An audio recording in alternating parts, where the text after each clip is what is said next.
Terry thought he still had time to fix things with Lawanda. But when he pulled up that day, the look on her face told how Detroit streets were quiet. But Terry's mind wasn't. His hands gripped the steering wheel like it owed him answers. He hadn't seen Lawanda in weeks, not really. Not like they used to. Conversations had turned into arguments, and those arguments turned into silence. But today, he wasn't coming to argue.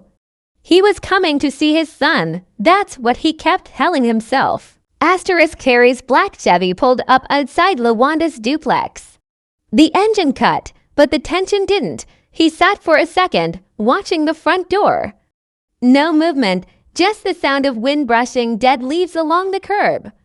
He stepped out. The sound of his car door slamming echoed down the block, like it carried the weight of everything he hadn't said. He walked up slowly, not angry, but unsure. Lawanda always had that effect on him, made him question if he was doing the right thing, even when he knew he wasn't. She used to wait at the door when he came around. Now he had to knock. Tap. Tap. 3 slow knocks. Then silence. Footsteps approached from the other side. And when the door opened, there she was. Lawanda. Same eyes, same voice. But something was different. She didn't smile. She didn't frown either, just looked at him like she'd been expecting this moment but wasn't sure how it would go. Terry forced a half smile. I came to see the boy. Lawanda nodded, stepped aside. He's in the back, finishing lunch. Terry walked in, taking in the room, the baby toys on the floor, the smell of food in the air, and then another pair of footsteps. From the hallway, a man stepped out. He was tall, calm, and dressed casual but clean. Not flashy like the street guys, solid, confident. He looked Terry in the eyes without flinching. You must be Terry, the man said. Terry paused. He didn't like the tone. Too friendly, too comfortable. Yeah, and you are. Lawanda stepped in quickly. Terry, this is Demarcus. He's been around. Helping with things. The words hit harder than Terry expected. Helping with things, like he couldn't handle his own life, like he needed replacing. Demarcus extended a hand. Good to meet you, bro. Terry looked at it, then at Lawanda. She met his eyes but didn't say a word, and that silence. It said everything. Terry nodded slightly but didn't take the hand. I'm good. The air between them thickened. Lawanda felt it. Demarcus felt it. Terry was still standing there, in a house he used to call home, now treated like a guest. A guest with history. You want to see your son? Lawanda asked. Terry nodded again, softer this time. Yeah, that's why I'm here. She turned and walked down the hall. But Terry didn't follow right away. He stayed in the room with Demarcus, both of them quiet. Both of them knowing this wasn't just a visit, it was the beginning of something much more complicated. And in Terry's mind, one thought repeated over and over. He was already too late. Terry didn't need to say a word. The way he stood, chest slightly out, chin raised just enough, it already spoke volumes. He didn't like surprises. Especially not the kind that wore fresh sneakers, leaned on his old furniture, and smiled like they belonged. Demarcus didn't flinch. He stood calm, arms relaxed, posture straight, like someone who wasn't trying to prove anything but still made it clear he wasn't moving for anyone either. It wasn't cocky, it was just confident. The kind of confidence that comes when you know the woman standing in the hallway behind you chose to let you in. So you're the father, Demarcus said, not with attitude, just stating a fact. Terry didn't blink. I'm his father, and I'm Lawanda's first everything. Don't get it twisted. The words hung in the air like smoke from a slow-burning fire. Demarcus gave a small nod, like he respected the energy but wasn't about to back down. I ain't here to replace nobody, man. I'm just stepping up where it matters. That's all. Terry's jaw clenched. He took a step forward not to fight, but to test the space. To see how close he could get before something cracked. Asterisk you stepping up, he repeated, low, like I've been sitting down. Asterisk behind them, Lawanda's voice cut through. Sharp, Terry, not here. Not in front of our son. Asterisk she was standing halfway down the hallway now, arms folded, eyes tired. Not angry, just worn out, like she'd seen this scene in her head 100 times and was already over it.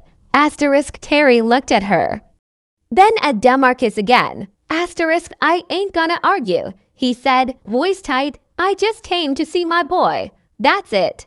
Asterisk Demarcus took a step back, giving Terry room. No threats, no words, just a quiet gesture. The kind that says, I'm not scared of you. But I'm not here to start nothing either. Asterisk as Terry passed him, Demarcus spoke once more soft, but clear. Asterisk for what it's worth. He talks about you a lot. Asterisk Terry froze, just for a second. He didn't show emotion, but that line hit different. It was the one thing he needed to hear. And maybe the one thing he didn't expect to. Asterisk he didn't say thanks. Didn't even nod. He just kept walking down the hallway. Asterisk the camera would follow him from behind. His back broad, head slightly down, shoulders heavy with everything he's feeling, but not saying. Asterisk as he reached the room, the sound of his son's laughter floated into the hall. Light, innocent, pure. The kind of sound that cuts through tension like sunlight through clouds. Asterisk and in that moment, for just a second, Terry forgot about Demarcus. Forgot about Lawanda. Forgot about the streets, the game, and the life outside that door. Asterisk all he saw was his little boy sitting on the carpet, smiling up at him. Asterisk his reason, his anchor. His blood. Asterisk Terry knelt beside his son, brushing his hand over the boy's curls like he was holding something fragile. His son smiled wide, arms full of toy cars. It was pure, unbothered, the kind of joy Terry hadn't seen in a while. Asterisk, but it didn't last. Asterisk he could feel it. The energy in the room shifted the second Demarcus walked in behind him. Not loud, not disrespectful, just present. Like a shadow that didn't need light to be seen. Asterisk Terry didn't turn around at first. He stayed with his son, pretending this moment was just the two of them. But then Demarcus spoke again. Asterisk you got a good kid, man. Smart too. He knows his numbers. Been helping him with his reading. Asterisk Terry stood up slowly, eyes still on his son, then turned to face Demarcus. Asterisk you helping him read? He said, voice steady, that what we do now. Asterisk Demarcus raised a brow. Ain't that what a man's supposed to do? Asterisk Terry stepped forward. Just once, a man teaches his son. Not another man's. Asterisk Demarcus didn't blink. He took it, stood still. Asterisk Lawanda's voice came from behind again. Calm but firm. Terry, stop. Asterisk but Terry was in it now. The emotions he'd been burying were climbing to the surface. Not loud, not explosive. Just tight and hot in his chest, like a fuse waiting for spark. Asterisk he looked at Lawanda. So this what we doing now? You let him play house while I'm out handling real life. Asterisk Lawanda didn't move. You been handling your life. Not ours. Asterisk that line hit him hard, but he didn't show it. He looked back at Demarcus, who hadn't moved. Asterisk I ain't mad you here, Terry said. But don't act like you know what this is. You see a woman. You see a kid. But you don't know the years, the pain, the fight it took to hold this together. Asterisk Demarcus finally spoke, cool and slow. You're right, I wasn't here for that, but I'm here now. And I ain't going nowhere. Asterisk silence followed. It wasn't loud. It was tense. Like something unspoken was fighting to break loose between them. Asterisk the boy, unaware, held up one of his toy cars. Daddy, look, it's the red one you got me. Asterisk Terry dropped his gaze, crouched again, and smiled. But behind that smile was something else. Regret, fear, maybe even loss. Asterisk he looked at his son, then back up at Demarcus. Asterisk you better treat them right, he said softly. 'Cause if I find out you ever don't. Asterisk he didn't finish the sentence. He didn't need to. Asterisk Demarcus just nodded. I hear you. Asterisk another silence passed, thicker this time. Lawanda stepped closer, placing her hand gently on Terry's shoulder. Asterisk you can stay for dinner, if you want, she said. For him, asterisk Terry shook his head. Nah, not tonight. Asterisk he kissed his son on the forehead, lingering a second too long, like he wasn't sure when he'd get to do it again. Asterisk then he stood up and walked toward the door, passing Demarcus without another word. Asterisk, but just before he stepped outside, he paused, one hand on the doorknob. Asterisk. The door shut with a soft thud, but the silence it left behind felt loud. Lawanda stood still, staring at the wood grain for a moment longer than necessary, like she was holding back the weight in her chest. Behind her, Demarcus stood quietly. No smugness, no victory, just presence. He didn't speak. He knew this wasn't his moment to claim. Asterisk her son's laughter echoed again from the back room. A reminder that no matter how heavy the grown-up world got, that little boy's joy was untouched for now. Asterisk Lawanda walked into the kitchen and poured herself a glass of water. Her hands were steady, but her eyes were tired. The kind of tired that comes not from a long day but a long life. Asterisk Demarcus followed slowly, standing near the doorway. You okay? He asked gently. Asterisk she didn't answer right away. Just took a sip of water, staring at nothing. Then finally, she said, you handled that right. I appreciate it. Asterisk Demarcus nodded once. He's got a lot of weight on him. Asterisk Lawanda let out a small laugh, not one of joy, but of familiarity. He always has. That's Terry. He carries everything until it breaks him. And when it does, he just keeps going like it didn't. Asterisk she sat down at the table, setting the glass in front of her. Asterisk I don't hate him, she said. I just can't keep waiting for the man I hoped he'd become. I've got a son to raise. And he needs someone who shows up, not just someone who says they will. Asterisk Demarcus moved slowly, sitting across from her. I'm not trying to erase him, Lawanda. I know he's part of your life. I respect that. I'm just trying to be solid where I can. Asterisk she looked up, finally locking eyes with him. And I see that. I do. Just understand when it comes to my son, there's no room for games. Not from Terry. Not from you. I don't care who's in the picture. He comes first. Asterisk he nodded. Always. Asterisk just then, the little boy came padding into the room in socks, holding one of his toy trucks.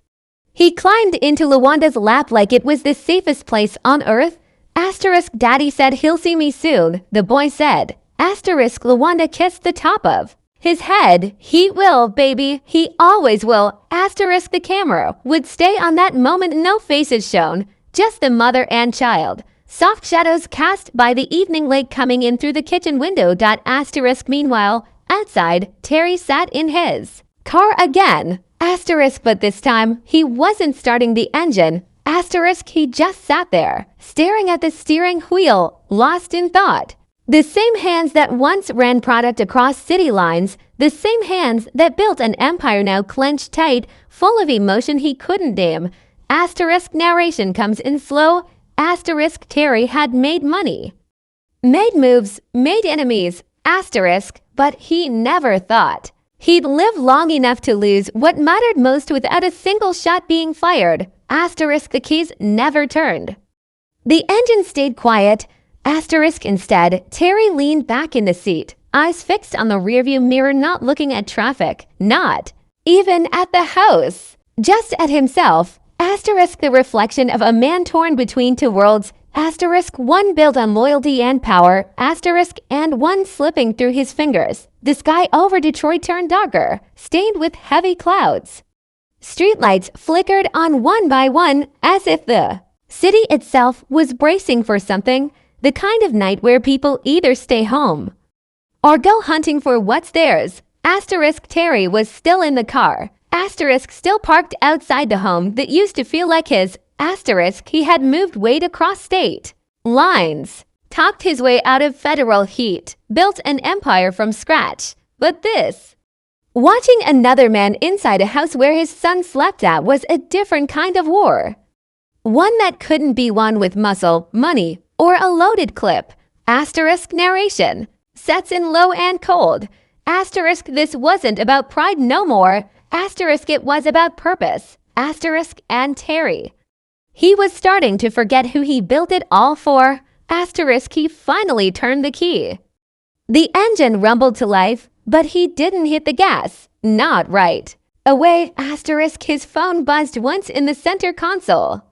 He picked it up. A message from Meech. Asterisk need to talk. Heavy situation. Asterisk Terry stared at it for a beat. Asterisk another world. Another fire. Asterisk he looked back at the house one last time in the rearview mirror. Asterisk Lawanda's light was off now. Asterisk Demarcus was probably still there. Asterisk his son probably already asleep. Asterisk Terry gripped the wheel tight, then pulled off slow, headlights cutting through the dark. Asterisk, but as the car turned the corner, another car pulled up on the opposite end of the block. Asterisk slick black sedan. Windows tinted, engine idling low. Asterisk no one got out. Asterisk just watch. Asterisk then the camera fades into a split screen style flash of what's coming. Asterisk asterisk.